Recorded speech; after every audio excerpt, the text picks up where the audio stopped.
तो target with PS Parihar channel में आपका स्वागत है। आइए शुरू करते हैं और देख लेते हैं कि दैनिक सायंकाल समाचार के इस वीडियो में विद्यार्थी जीवन से संबंधित कौन कौन सी सूचनाएं हैं। तो वीडियो को जल्दी से लाइक कर दें, शेयर कर दें। जिन छात्रों ने चैनल को अभी भी सब्सक्राइब न किया हो तो जल्दी से सब्सक्राइब कर लें ताकि आप लोगों को इसी प्रकार की ऑथेंटिक अपडेट से सबसे पहले मिलती रहे। आज की इस वीडियो में लगभग सभी भर्ती बोर्डों की सूचना है, पुलिस भर्ती बोर्ड को छोड़ करके, यानी कि यूपी ट्रिपल एससी की भी सूचना है, यूपीएससी की भी सूचना है और शिक्षा सेवा चयन आयोग की भर्ती की भी सूचना है। हम लोग स्टार्ट करते हैं पहले यूपी ट्रिपल एससी से।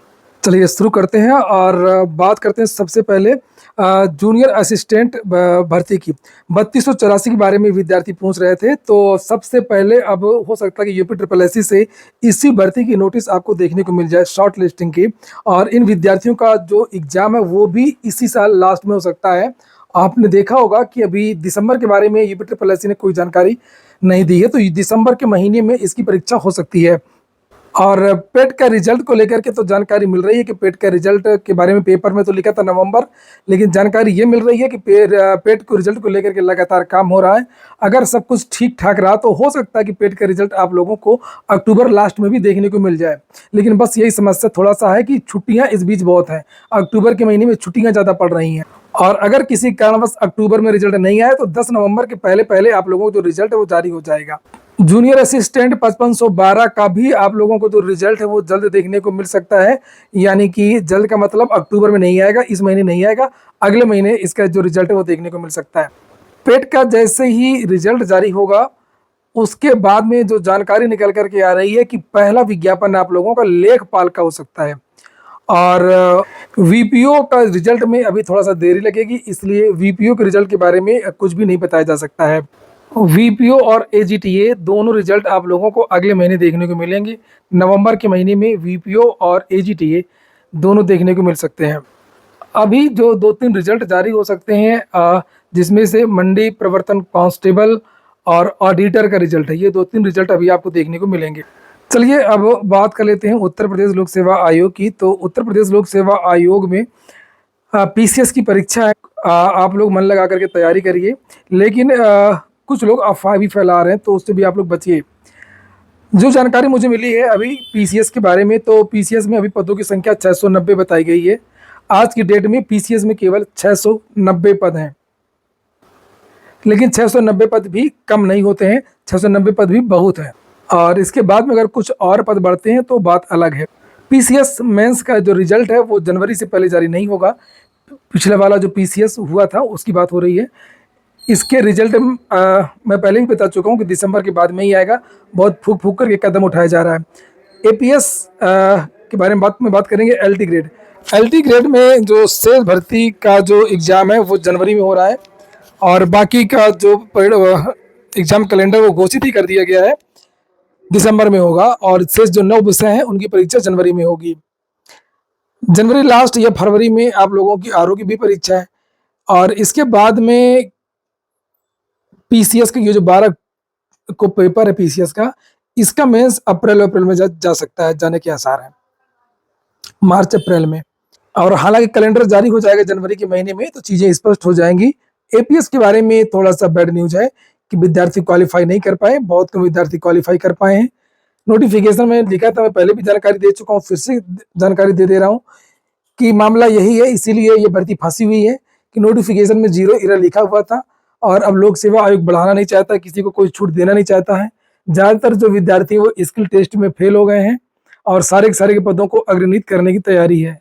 अगला विज्ञापन लगभग 400 पदों का आप लोगों को अगले 3-4 महीने बाद देखने को मिलेगा।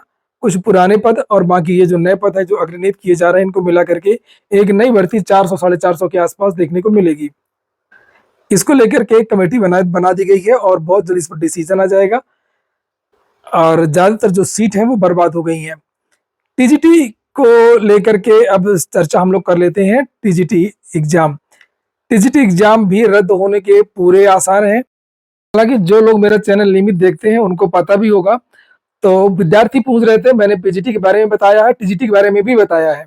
आप लोग जाकर के वीडियो में गौर से सुनिएगा। जो कल हमारी वार्ता हुई थी शिक्षा सेवा चयन आयोग के अधिकारियों से, तो उस वार्ता का सार यही था कि जो कार्यवाहक चेयरमैन है और उनके ज्यादा अधिकार नहीं है, ना परीक्षा करवाने के, ना भर्ती निकालने की। तो ना तो भर्तियों के नोटिफिकेशन जारी होंगे और ना ही आपकी परीक्षा होगी। और जब शिक्षा सेवा चयन आयोग की जो नया वाला ड्राफ्ट है उसकी नियमावली में देखेंगे, तो चयन प्रक्रिया के बारे में जो विवरण दिया गया है उसमें ऐसा लग रहा है कि भर्ती चेयरमैन की नियुक्ति में कम से कम 2.5 से 3 महीने लग जाएंगे। और 2.5 से 3 महीने में आपका जो ये पूरा का पूरा जो साल है वो समाप्त हो जाएगा। ये अक्टूबर तो चल ही रहा है, इसलिए आपकी टीजीटी की परीक्षा भी नहीं हो पाएगी। ये देखिए दैनिक भास्कर समाचार पत्र है और इसमें लिखा हुआ है कि 2 दिन पहले ही कैंसिल हुआ था पीजीटी का एग्जाम। और प्रयागराज में शिक्षा सेवा चयन आयोग का फैसला। उत्तर प्रदेश शिक्षा सेवा चयन आयोग के अध्यक्ष प्रोफेसर कीर्ति पांडे के जाने के 3 दिन बाद ही पीजीटी परीक्षा स्थगित कर दी गई और आयोग की ओर से अपरिहार्य कारणों से परीक्षा स्थगित की जाने की बात कही गई।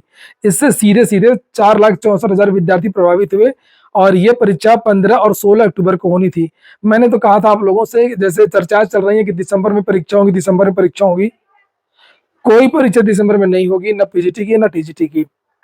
जब नए चेयरमैन आएंगे तो परीक्षा एजेंसी सारी की जो प्रक्रिया है शुचिता को लेकर के, नई नियमावली, परीक्षा केंद्र कैसे बनाए गए, जिम्मेदारी तो उन्हीं की होगी ना। तो थोड़ा सा समय तो लगेगा ही। और देखिए फिलहाल नीचे यहाँ पर क्या क्या क्या लिखा है कि 13 लाख प्रतियोगी छात्रों के साथ में आयोग कर रहा है मजाक। संयुक्त प्रतियोगी छात्र चाहुकार मंच के पंकज पांडे ने कहा कि शिक्षा सेवा चयन आयोग के छात्रों के साथ में अच्छा मजाक बना करके रखा है। पहले अध्यक्ष का इस्तीफा, फिर पीजीटी परीक्षा का परिहार कारणों से रद्द कर देना दिखाता है कि आयोग अभ्यर्थियों के भविष्य से खिलवाड़ करने पर उतारू है। सही बात है, कभी नया आयोग बनाया जाना, फिर 1 साल बाद 2 साल बाद ड्राफ्ट बनना, फिर नियमावली बनना, फिर चेयरमैन की नियुक्ति, सदस्यों की नियुक्ति, फिर चेयरमैन को हटाया जाना, फिर उप सचिव का ट्रांसफर कर देना, फिर नया विज्ञापन निकालना, बार बार परीक्षा की तारीखों को बदलना। आप खुद समझ सकते हैं कि विद्यार्थियों के साथ में उत्तर प्रदेश में क्या हो रहा है। और इसीलिए युवा महाआंदोलन का ऐलान कर दिया गया है कि 7 अक्टूबर को महाधरना होगा। और ये देख सकते हैं दैनिक जागरण के आज की खबर है, जिसमें लिखा है कि एडेड कॉलेजों में 90% कार्यवाहक प्रधानाचार्य हैं। ये देख सकते हैं आप लोग, यहाँ पर ये देखिए लिखा हुआ है एडेड कॉलेजों में, मतलब जो टीजीटी पीजीटी के विद्यालय होते हैं उनकी बात हो रही है। एडेड कॉलेजों में 90% कार्यवाहक प्रधानाचार्य। और यहाँ पर नीचे देख सकते हैं लिखा हुआ है कि 450 पद प्रधानाचार्यों के राज की जीआईसी की बात हो रही है। और नीचे यहाँ पर अशासकीय की भी बात की गई है। 25,000 पद खाली हैं टीजीटी पीजीटी के।